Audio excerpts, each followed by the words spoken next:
नमस्कार दोस्तों, फिर से एक बार स्वागत करती हूँ असम फूड फॉरेस्ट चैनल में।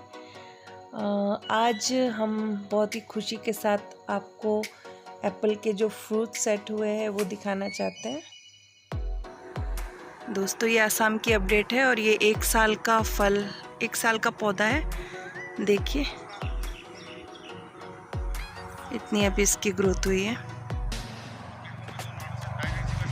मैंने इस पे बारिश होने की वजह से 2 बार अभी फंगीसाइड का स्प्रे किया है। इनिशियली जब ये फलों में कन्वर्ट हो रहा था फूल से, तब एक बार फंगीसाइड दिया था, COC कॉपर ऑक्सीक्लोराइड। और अभी 2-4 दिन पहले 3 दिन लगातार बारिश हुई थी, तब मैंने फिर से इस पे COC का एक बार छिड़काव किया।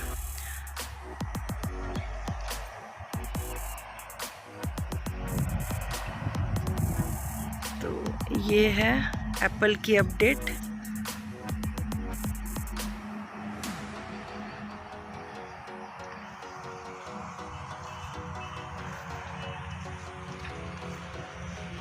यहाँ पे भी 2 छोटे छोटे फल हैं। ये टिश्यू कल्चर का पौधा नहीं है दोस्तों, ये सीडलिंग का पौधा था। आप में से बहुत लोग जानना चाहते हैं कि ये टिश्यू कल्चर का है या नहीं। तो देखिए इसका तना काफ़ी ज़्यादा बड़ा हो गया 1 साल में, और इसकी हाइट भी काफ़ी ज़्यादा है।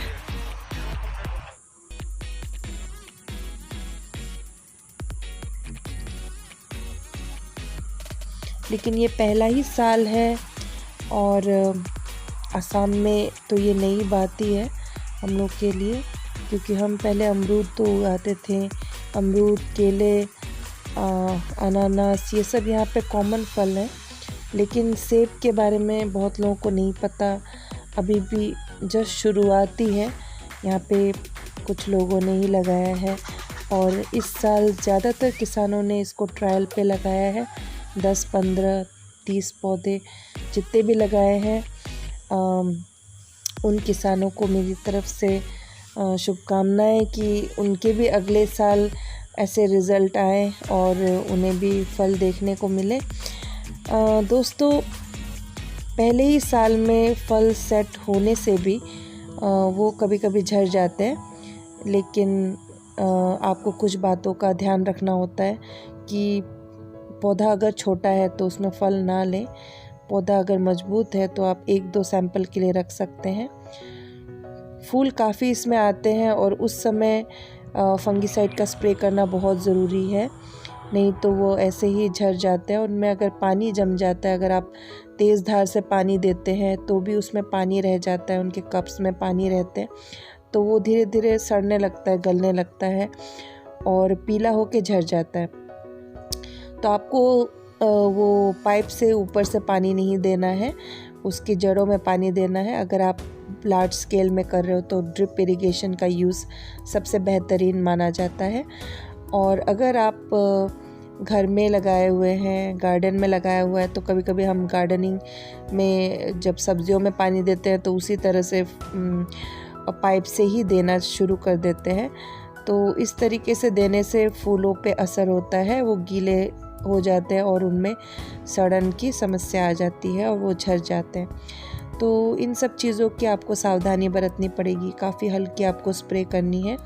और आप अगर इंसेक्टिसाइड का स्प्रे कर रहे हैं, कीड़े हैं पत्तों को खा रहे हैं या कलियों को खा रहे हैं, तो आपको कीटनाशक का स्प्रे भी करना है, लेकिन बहुत ही कम क्वांटिटी में उसको स्प्रे करना है।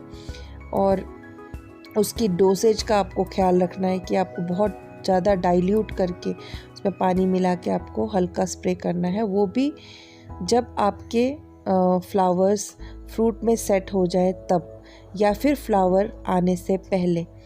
तो ये काम आपको याद रखना है कि या तो फ्लावर आने से पहले, जब वो बड स्टेज पे है, उससे पहले ही आपको कीटनाशक देना है, और फूल आने के बाद आपको सिर्फ फंगीसाइड देना है। फंगीसाइड यानी फफूंदनाशक, सिर्फ वो फंगस के लिए होता है, वो कीड़ों के लिए नहीं होता। तो फंगीसाइड और कीटनाशक में बहुत डिफरेंस होता है। फंगस माइक्रोस्कोपिक ऑर्गेनिजम्स हैं, बड़े भी होते हैं, आँखों से दिखने वाले भी फंगसेस होते हैं, लेकिन जो इनमें सड़न की समस्या लाते हैं वो माइक्रोस्कोपिक होते हैं, हमें दिखते नहीं हैं आँखों से, लेकिन वो गला देते हैं पौधों को। तो इनसे बचने के लिए आपको फंगिसाइड छिड़कना है और कीड़ों से बचने के लिए आपको कीटनाशक। तो मैं एक एग्जांपल आपको दिखाती हूँ कि कैसे मैंने कीटनाशक तो नहीं, लेकिन मैंने फंगिसाइड का स्प्रे किया था फूलों पे।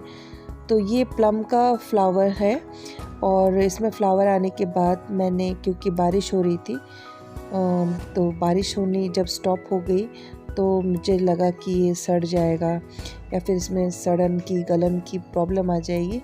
तो मैंने ये प्लम के फ्लावर्स पे फंगिसाइड का छिड़काव किया था। और फंगिसाइड आप कोई भी ले सकते हो, अच्छा फंगिसाइड, जैसे आपका रेडोमिल गोल्ड हो गया, बवस्टिन और काफ़ी साफ फंगिसाइड, ये सब आप यूज़ कर सकते हैं। मैंने COC का स्प्रे किया, कॉपर ऑक्सीक्लोराइड, क्योंकि मुझे लगता है कि ये काफ़ी इफ़ेक्टिव है और मैं इसे काफ़ी अलग अलग पौधों पे यूज़ करती हूँ। जैसे ड्रैगन पे भी मैंने इन दिनों स्प्रे किया था और अमरूद पे भी किया था।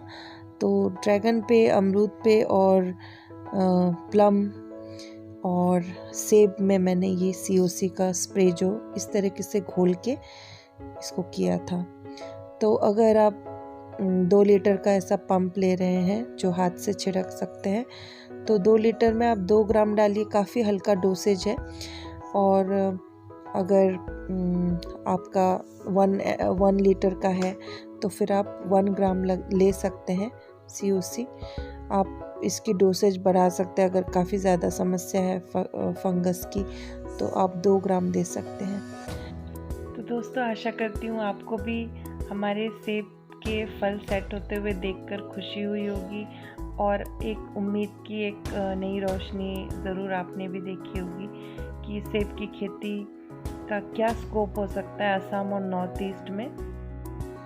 मेरे साथ जुड़ने के लिए और वीडियो को अंत तक देखने के लिए आपका बहुत बहुत शुक्रिया। तो दोस्तों, मिलते हैं नई वीडियो में, तब तक के लिए नमस्कार।